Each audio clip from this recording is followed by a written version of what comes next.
This morning, my sermon is entitled Forgiven. So I'm going to talk about the lady who was caught in adultery. And you'll find her story in John chapter 8. And I like to call it Woman Forgiven because she was a woman who was forgiven. But before that, I'm going to just let you into a little secret of mine this morning. Now, I know some of you are looking at me and thinking, oh, what a lovely head of hair she's got.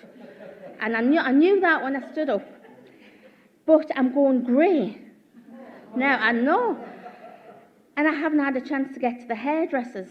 So, yesterday, when I was preparing my sermon, and before I prepare my sermon, I preach it to myself in the mirror. Now, it's just something I've done since I became a Christian. So I was standing in the mirror and I thought, well, what's that? Well, I've got a silver line going right the way through the top. And I thought, oh, that'll be distracting from the word, I'm sure. So I had the bright idea flying down to Sainsbury's and I got a root spray. So this morning I was praying, I got my prep ready and I thought, oh, I'll try that root spray. Well, I pour it on, well, it's marvellous, it's absolutely marvellous. But what I didn't realise is when I shan't touch my hair, when I'm faffing about with my hair, it dyes your fingers black.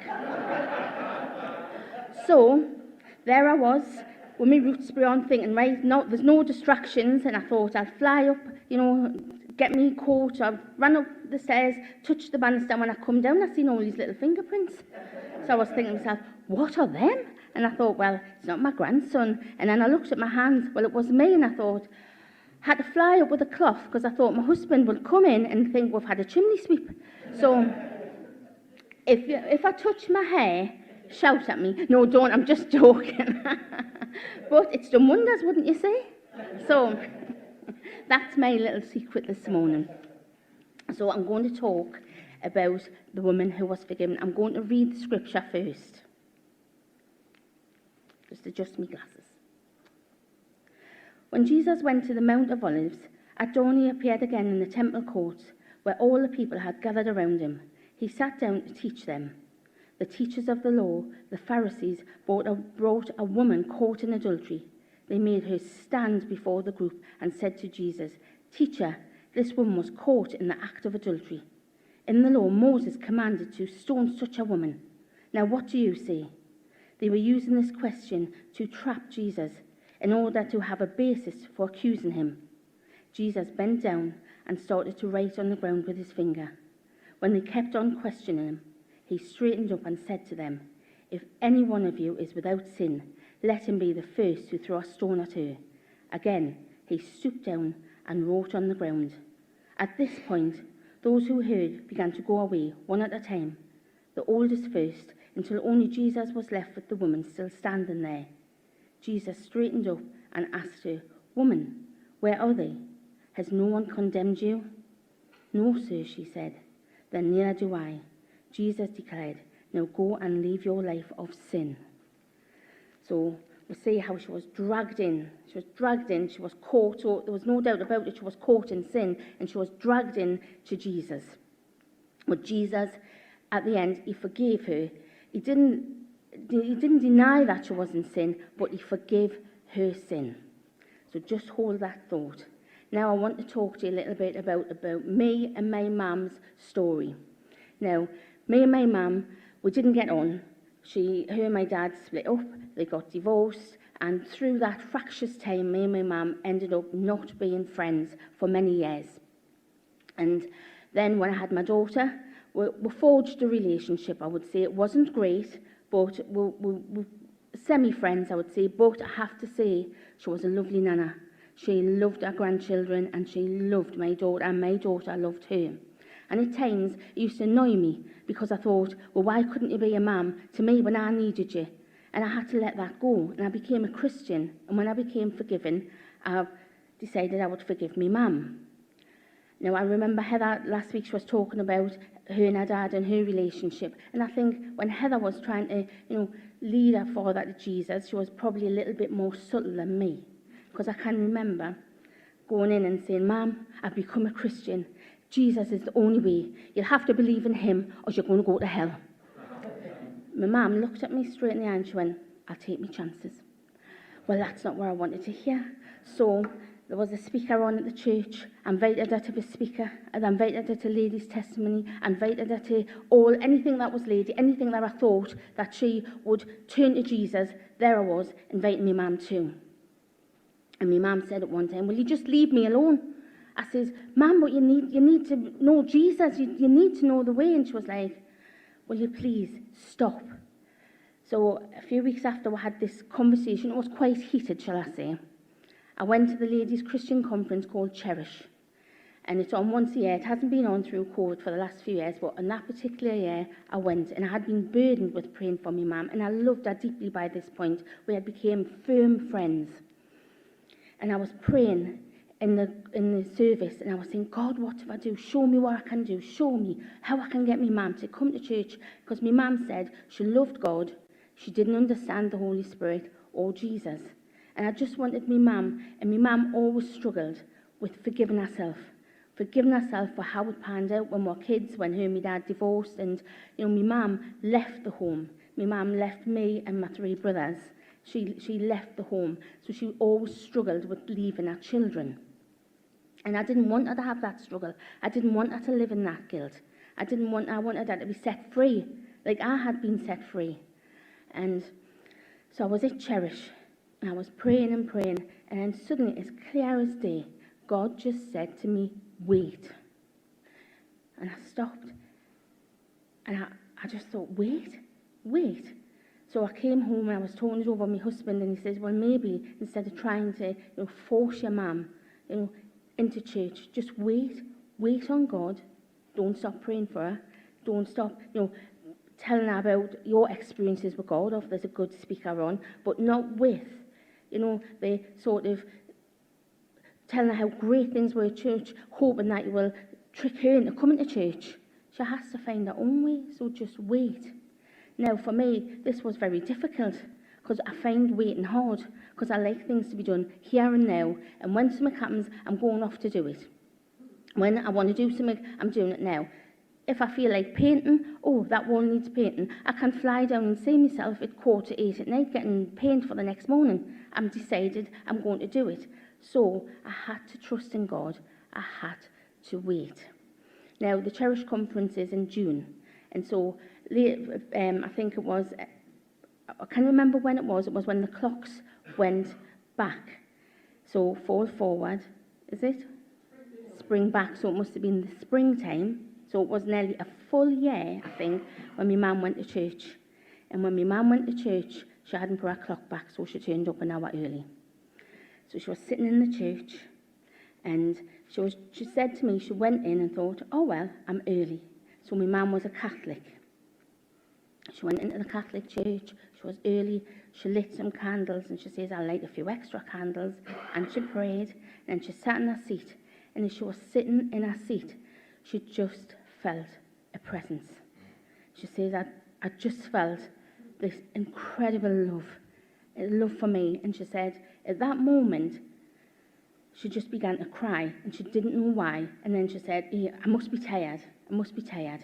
And she wasn't very well, my mum, so she had just been given some new tablets. And she said, it must be the tablets. They're making me emotional. So she shook that off. And again, she was sitting. And then again, she felt this presence.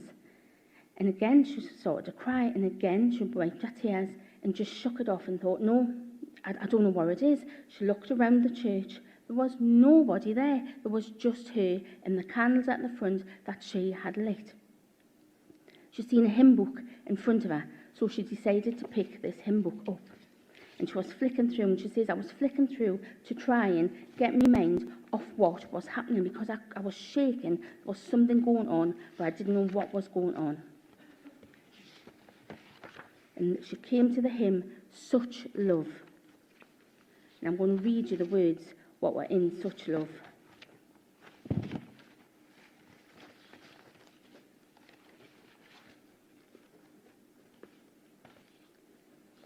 Now, these are the words. Pure as the whitest snow, such love weeps for the shame I know. Such love, paying the debt I owe. Oh Jesus, such love, stilling my restlessness. Such love, filling my emptiness. Such love, showing me holiness. Oh Jesus, such love. Such love, springing from eternity. Such love, streaming through history. Such love, a fountain of life to me. Oh Jesus, such love. My mum said when she read those words, she knew she was forgiven. She knew at that moment in time she had had an experience, an encounter with Jesus. She fell on her knees and she cried and she said, I poured out my heart to him. I don't know how long for. I don't know what happened. I don't know what happened to the service. I don't know, she says, but when I came home, there was a lightness in me I've never felt in all my years. No, that's Jesus. That's Jesus speaking to my mum when she needed it. That was the word of God through a hymn, springing through eternity. It says in the word that God has placed eternity in our hearts. Eternity is in our hearts, placed there from the very beginning of time, placed there when we were knitted together in our mother's womb. And God, he spoke to my mum and she felt forgiven. And I just thought it was a miracle. It was an absolute miracle that, one, we were friends, I was a Christian, and she had found her way to Jesus. She would call herself a Catholic Christian. That she was a staunch Catholic, but she loved Jesus, and she believed in Jesus, and she believed that she was forgiven. She forged a relationship with her sons and her grandchildren, and she was a different person. I have to say that she was a different person, and like I say, it was a miracle. It was a miracle because she thought she could never be forgiven as a mother who had walked away from her children. She thought she couldn't be forgiven. Who could forgive her? Jesus could. And in that lightness of spirit, it was her miracle, it was her encounter. But it started with prayer. It started with trust in Jesus. It started with trusting his word and continuous prayer. At one point, I had my mum on every prayer in the church, and you can do 24-hour prayer, you know, when you go online and on the stage. I had it everywhere. I was praying for her everywhere. So I believe this was a factor as well for my mum to meet Jesus. And as I say, it was a miracle. Now, we're going to play a song, and it's called Miracles. I just want you to listen to it. And if you're listening to this song, when you're listening to it, think of when Jesus touched your life. Think of when Jesus touched you and gave you a miracle. Think when your family's life, your friend's life. I want your hearts to be stirred up this morning. I want you to remember how much you are actually forgiven and how deeply, deeply you are loved by Jesus. You know, we see the cross has said it all. It has. The cross, the death, the resurrection of Jesus has said it all for us who love him and know him. And this morning I want you to be reminded of how much he loves you. And often we're praying for the big miracles. We're praying, you know, for healings. And it's not wrong. But sometimes we just have to be reminded of the little miracles of my mum when she was forgiven. Now, anybody knew her would be like, well, what you got to be forgiven about? Well, what's that? But my mum and I knew, and the family knew, and God knew that my mum was forgiven, and she was different, and she would say, that was my miracle. Miracles, and not just my mum, just other miracles. Like, I remember one day, and a journal as well, so when I was looking back in my journal, I remember this day, I was crossing the road, and when I turned right, left, there was nobody there, and someone shouted, "Oi!" I turned round. When I turned back, a lorry whizzed in front of us. If I had stepped out, I would have been dead. You know, people say, oh, what was that? And I think that was a miracle. But then again, he talks about the miracles. He talks about the miracles of, I thought that was me because my grandson's given us his phone. There's a phone going, and I thought, I hope that's not his phone because I have absolutely no idea how to turn his phone off. So, you know, and it might be one of these Rocky songs. Sometimes he has do-do-do, do-do-do as his theme tune. So I'm like, oh, no, it's not me. Thank goodness. And so he talks about having food on the table. I can remember sometimes as a kid, we had no gas or electric, and somebody would give us food. You know, there would just be, like, a knock on the door and there'd be like a casserole. I can remember things like that, and I think, yes, sometimes these are the little miracles that we kind of overlook. But, you know, even being here and meeting in freedom is a miracle. And I just want to reignite your love for Jesus today and what he has done for you. Now we're going to look at the woman who was caught in adultery. Now, as we know, the Pharisees and the leaders, they were trying to entrap Jesus. So Jesus had just came down from the Mount of Olives, and he was sitting in the temple courts. Now, the temple courts were probably as big as a football pitch, and all the people were there gathering him, so gathered around him. So if you imagine, he's sitting in the midst of this, surrounded mainly by men, and then women on the outskirts. And they were trying to entrap him because they thought the law of Moses said if you stone such a woman caught in adultery, she should be stoned. But really, the law, I think in Deuteronomy, said both parties should be stoned and there should be a witness to the adultery. Them weren't concerned with this. The hearts were wicked. They just wanted to trap Jesus, because at the time, Jesus' teachings and his preachings and his healings were gaining momentum. And the leaders, the Pharisees, they did not like this. They were in fear of Jesus. They were in fear because he was turning the hearts of the people towards him. He was turning the hearts of the people to eternity. And they didn't like this. They were losing that control. So they were trying to trap him because they said if Jesus said stone her, then he would go against the Roman law. So then they could say to the Romans, well, he's going against your law. And they could, you know, have Jesus at a later date. He was hauled before the Roman court, but they wanted it done then. And if he went against the law of Moses, they were saying, well, he's not following the law of Moses. He never said stone her. So they thought, in their minds, this is a win-win. We've got Jesus either way. So I'm just going to read you from the woman's point of view. Now, this is purely poetic license on my part.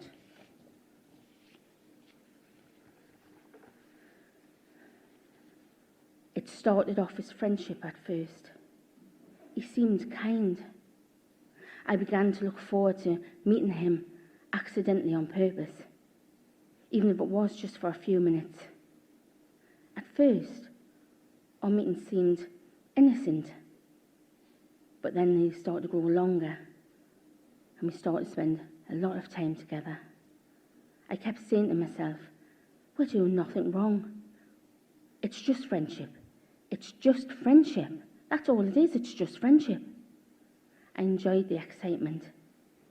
Then at home, I began to find fault with everything. I created tension. I picked at everything, just so I could justify what I was doing. What I was doing. What I did. I went from playing games into reality. Me. I had committed adultery. When I stepped away from him, I stepped in the street. I thought everyone was looking at me. My sin was on the outside for all to see. I had lost part of me. Why had I been so foolish? I felt so ashamed. Silent tears ran down my face. I've lost my soul. I've lost me. The next thing I knew, I was surrounded by a mob of men, all screaming and hitting me with stones. Adulteress, adulteress, Jezebel, Jezebel! Everyone could see me. They could see my sin. They could hear my sin. The mob of men kept shouting, adulteress, adulteress, adulteress. I fell down. My clothes were ripped from me. And they dragged me up. They made me walk in front of them. They kept hitting me with a stick and shouting to anyone who would listen. Here she is. Take a look at this. Take a look at this adulteress. Here she is. As I walked, I thought, this is what I deserve. I'm all the things they say I am. I kept saying, sorry, sorry. But they shouted, it's too late for sorry. A fresh wave of stones and insults hit me. But I wasn't saying it for them. I was saying it to my husband. They pushed me forward, a stick in my back, and they kept shouting, "Here she is," all to say, "Look, look, look." When I opened my eyes, I was standing in the temple courts. My whole body and soul burned with shame, naked from the waist up, my sin on show for all to see. All the people in the temple court were sitting looking at me. The mob, the teacher. I knew who he was. I closed my eyes and I prayed.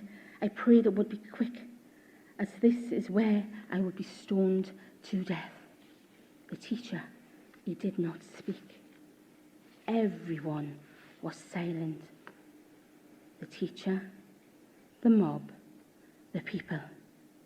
Someone pushed me forward, hard towards the teacher. I did my best to cover myself up. I tried to step back away from him, but they pushed me harder towards him, tears streaming down my face. It somehow felt worse to stand before him. I didn't want him to see me. I had heard the stories of his kindness, of how he'd healed people. I'd heard how his teachings were changing people. And here I was, naked, sinful, standing before him. I didn't want him to be tainted by me. I prayed, let it be quick, let it be quick, let them stone me quick and drag me away, let it be quick. The man from the mob spoke with a silky voice. "Teacher, this woman has been caught in the act of adultery. In the law, Moses commanded us to stone such a woman. Now, what do you say?" He could barely contain the glee from his voice. Again I prayed, let it be quick, let it be quick. I took a breath and I braced myself for death. There was only silence. No one said a word. The mob, the people, the teacher. I opened my eyes. The teacher had stooped down and was writing on the ground with his finger. I could barely breathe. He stooped down, he's writing on the ground with his finger. What's he writing? I don't know. Here I am on the brink of death and he's writing on the ground with his finger. Everyone was silent.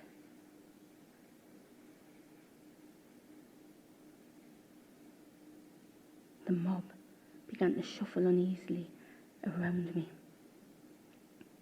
The man spoke, his voice not as silky. In the law, Moses said to stone her. They were ready with their stones. What do you say? The teacher stood upright and he looked at the man.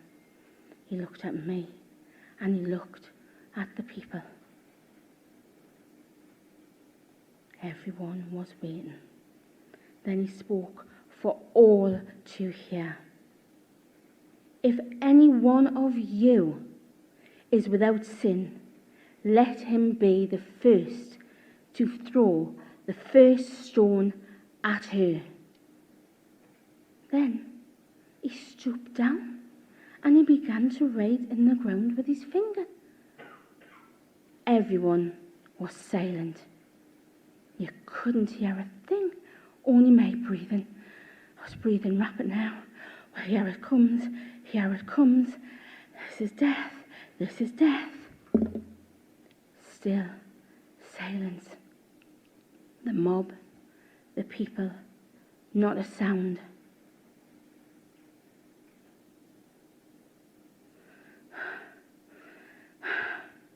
Thud. The first stone fell, not at me, on the ground. Everybody looked who dropped it. An old man. He dropped his stone and walked away. Then another, then another, then another, then another. Then more. Then everybody had gone. The people, the mob, everyone. There was only me, and Jesus left. He stood up and he looked directly at me. And in that moment, I knew he could see everything I had done. He could see my heart. He could see my sin. He could see the very soul of me, all my rights and all my wrongs. He could see. He didn't recoil as I thought he would. Instead, with a kindness in his voice, he asked, "Woman, where are they? Has no one condemned you?" I could barely speak. "Teacher, no, sir," I whispered. Then he said, "Neither do I condemn you. Now go and leave your life of sin." I couldn't believe it. There the teacher stood. He was more than a teacher. He was Lord, and he had forgiven me. He had given me, an adulterous woman, a second chance. I'd been forgiven. There was someone else I needed to see. I looked at him and said, "Thank you." And then I ran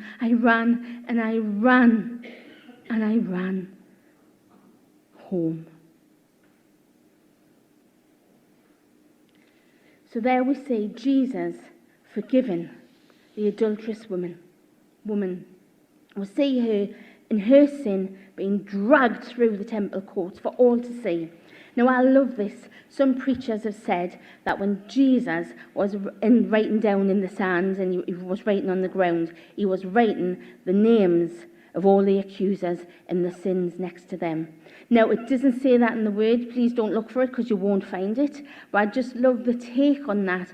And I thought, if I was in the temple courts and I was there, nature, you couldn't help but look at her sin and not your own sin. When she was being dragged past you, when she was being dragged past the man, you'd be like, "Well, there she is. Well, that's what the law says. She gets stoned." You wouldn't be thinking what you had done that morning. You wouldn't be thinking if you had lost your temper. You wouldn't be thinking even if you had been caught in the act of adultery, or if you were doing wrong things, you wouldn't look at yourself. You would look at her. And Jesus took a moment and he said to everyone, those who were without sin, none of us were without sin. Sin is sin to Jesus. Whatever it is, sin is sin. So he asked everybody there to look at their own sin. And when you look inside, you realise that, none of us are perfect. And in Ephesians it says to put your old self, which is deceitful desires, I'll put my teeth in, right? To put off your old self, which is deceitful desires, to be made new in the attitude of your minds, to put on the new self, created to be like God, true righteousness and true holiness. God is saying, put off your old nature, come to me, and we can begin again. And sometimes we have to begin again every day with Jesus. He didn't dismiss the sin. He said, go away and sin no more. So he was saying, I know you sinned. I know that you were sinful. I know you were caught in the act of adultery. But I'm standing here today because I'm Jesus and I forgive you. Go away and don't sin no more. And that is Jesus. And that's what Jesus is saying to us today.